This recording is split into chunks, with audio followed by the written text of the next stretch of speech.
Sen har doim o'zingning ichki holating bilan sen mana shu o'zingni voqeligingni o'zing yaratasan dedilar. Inson tashqi holatni chiroyli qilishligi mumkin. Hozir qoniqmaslik dunyosida turibmiz. Inson o'zidan qoniqmaydi, plastik operatsiyalar qiladi, dietalar qiladi o'zini ozdirishlik uchun-da, o'zini haligi o'zi bilan shug'ullanish emas, прям доводить qiladi-da, до такого состояния o'zini shunaqa qiynadiki, dieta qilishlik oson emas.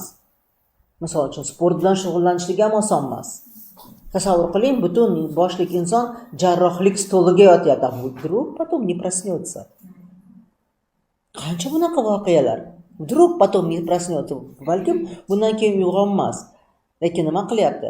Mana shunga qaramasdan, mana shu azoblarga qaramasdan, mana shu narsalarga rozi bo'lyapti. O'shuning uchun biz bilishligimiz kerakki, bizni ajdodimiz bizga faqat genlarini emas, balkim ular bizga o'zining pravilalarini, qonunlarini, zakonlarini, ustanovkalarini, e'tiqodlarini, esinglarda bor, birinchi kursimizda, darslikda e'tiqodlarini bizga berishadi.